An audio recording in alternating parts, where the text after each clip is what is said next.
Today I messed up by being too kind to a stranger. I was on the train. I was going to a museum. I was not familiar with the locations I was visiting. I am a woman and I was walking alone. While I'm taking the train, a stranger starts to talk to me. I don't like talking to people, but I didn't want to be rude. People in other parts of the world also talk more often with strangers.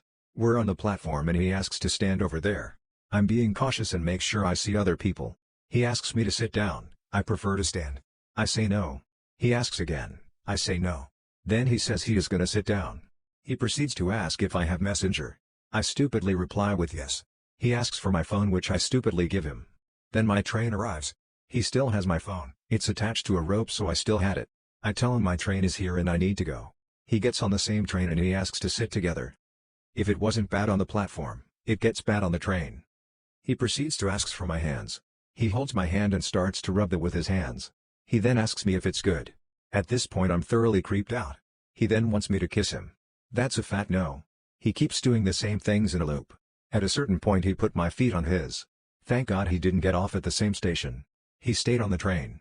I should have just drawn the line when we were still at the platform. I forgot to add. He also asked where I live, and whether or not I have a place for him to. Asked me to come to his place. 3. He kissed my hand, which I thoroughly sanitized once I arrived at the museum. 4. He told me to look into his eyes, make kisses towards him and to wink at him. 5. He wanted me to put my finger in my mouth and then put my finger in his mouth. Today I messed up by popping a pimple.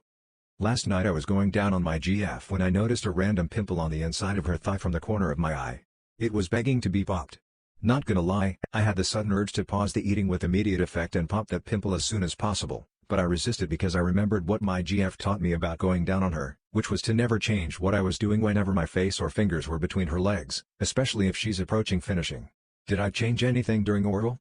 Nope. Did my GF eventually finish? Yep. Did I end up popping the pimple? I did indeed. However, what I did not do was A. Warn my GF that I was gonna pop a pimple she seemed to be unaware of, B. Make sure my head was no longer between the legs of my GF, and C. Be mindful of the fact that some pimples pop more painfully than others. The combination of A, B and C prompted my GF to forcefully close her legs and accidentally almost crush my skull in the process. My GF and I both screamed in pain at the same time. I never realized how lethal her legs were until that moment. Just a few seconds of head trauma was apparently long enough to leave my ears ringing after my GF deactivated her skull-crushing thighs and allowed me to free my head. I apologized for the unexpected and unpleasant pimple pop and promised to ask for permission before popping pimples that were not my own. My GF assessed her thigh post-pimple pop and said I better hope she's not cursed with automatically associating future endeavors with pimples popping, otherwise she might not enjoy sleeping with me anymore. It was hard to tell if she was joking, especially while my head was hurting, so I awkwardly played with my ungroomed hair and looked sad. Today I messed up watching my GF with my parents. A couple of months ago my GF responded to an online ad for an upcoming TV show about Gen Z. The ad encouraged anyone between the ages of 18 to 25 to sign up for the show.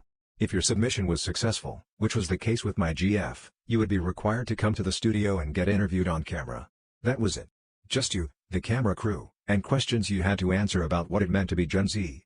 I was there to drop my GF at the studio and then pick her up afterwards. I was not allowed to be present during the interview. A couple of hours later, I was back behind the wheel with my GF, who seemed relieved that she was no longer in front of the camera.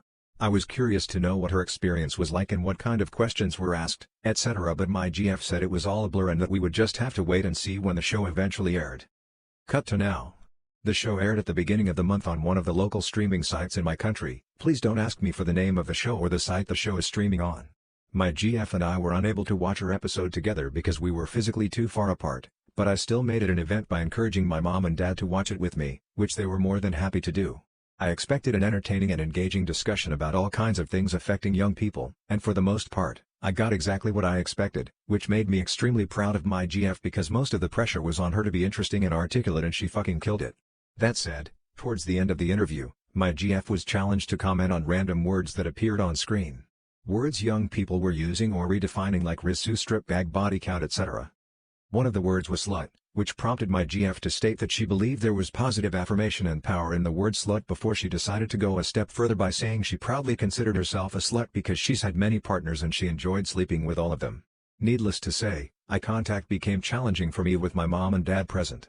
I could sense the sudden tension in the room as my GF unashamedly embraced her slutty self. The episode was less than 13 minutes long, but it ended up feeling a lot longer due to how uncomfortable it was to watch with my parents. For the rest of that evening I had to listen to my mom and dad remind me of what a decent girl my ex used to be and how I let her get away. Just when I thought they were finally warming up to my GF. Today I messed up by making an orgasm joke with my GF. I can't stop thinking about what my GF of 7 months said to me today. For context, me and my GF are just out of high school, both 18, and we were doing it in the shower. I always thought I was pretty good at sex because she always said I did great. But today after we finished and were washing off, my GF said she's always wondered what it's like to have a dick. I then made a joke that I've always wondered what it was like to be a woman and that I've had friends describe their orgasms like that scene in Ratatouille where Remy gets to try the cheese and strawberries. Worst decision I have ever made. She immediately said something along the lines of, "Nah, I've never had an orgasm like that with you." I think she noticed the face I made because she started to say that she can't even do it for herself and that she thinks she's just broken. I didn't want to hear it, so I just stepped out of the shower and started drying off. I kept telling her I was fine, but at this point all I could think about was the time before we started dating where we got high and she mentioned her ex's dick being 8 inches long and how they literally measured it with a ruler. Now I don't think my dick is small, and from what I know it's above average. But it is by no means 8 inches long or really even close. I remember asking mutual friends about it at the time and them confirming that she used to talk about it to them. I thought I had gotten past these feelings of inadequacy, but now it's all come back and I feel like shit. I feel like I've put so much time into making her feel perfect and always letting her know how amazing her body is, and this is what I get in return. I know she didn't mean it to come out like that, but this isn't the first time she said something hurtful without thinking. I don't even know what to do. I love her a lot, but at the same time everything she says to try and make feel better just makes me want to punch a wall because it's so obviously surface level bullshit. I just feel so small letting this get to me in the first place, but I don't know what else I can do. Today I messed up by moaning while a house appraisal man was outside my window.